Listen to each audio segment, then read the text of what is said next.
வாழ்க்கையில் உருப்படாமல் போனதுக்கு இந்த 7 பேட் ஹேபிட்ஸ் தான் காரணம்னு நான் சொல்வேன். நம்பர் 1, தள்ளி போட்டுக்கிட்டே இருக்கிறது. இப்போ சூரியன் நான் இன்னைக்கு ஒதுக்க மாட்டேன் அப்படின்னு தள்ளி போட்டிருக்கா? இல்லை, அன்னன்னைக்கு வேலையை அன்னன்னைக்கு செய்யுதில்ல. அப்படியே தள்ளி போட்டுக்கிட்டே இருக்கிறது ஒரு பேட் ஹேபிட். நம்பர் 2 என்ன அப்படின்னா, தூங்குறது கம்மியாக தூங்குறது. மினிமம் ஒரு 6-7 மணி நேரமாவது தூங்கணும். எப்போ பார்த்தாலும் மொபைலை பார்த்துக்கிட்டே டிவியை பார்த்துக்கிட்டே இருந்து தூங்காமல் இருக்கிறதுன்றது 2வது பேட் ஹேபிட். 3வது, கண்ட டைமில் கண்டதையும் தின்னுக்கிட்டே இருக்கிறது. நிறைய கண்டதை தின்னுக்கிட்டே இருந்தால் உடல் கெட்டு போயிடுது. 4வது என்ன அப்படின்னா, இந்த தவறான நண்பர்களோட சேர்க்கை செய்யாமல் தேவையில்லாத ஒரு நண்பர்கள் இருப்பாங்க பார்த்தீங்களா, உருப்படாதவங்க, அவங்களோட சுற்றிக்கிட்டே இருக்கிறது. ஏன்னா அவங்களும் உருப்பட மாட்டாங்க, நம்மளையும் உருப்பட விட மாட்டாங்க.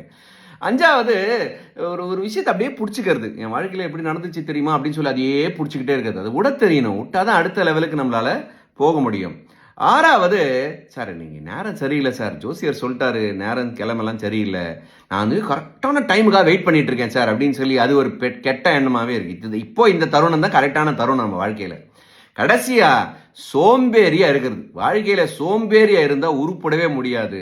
கடின உழைப்பு இருந்தாதான் வாழ்க்கையில ஜெயிக்க முடியும். இந்த 7 கெட்ட பழக்கங்கள்லேருந்து வெளில வந்தா வாழ்க்கை ஆனந்தமாகவும் சக்சஸ்ஃபுல்லாகவும் இருக்கும். தேங்க்யூ.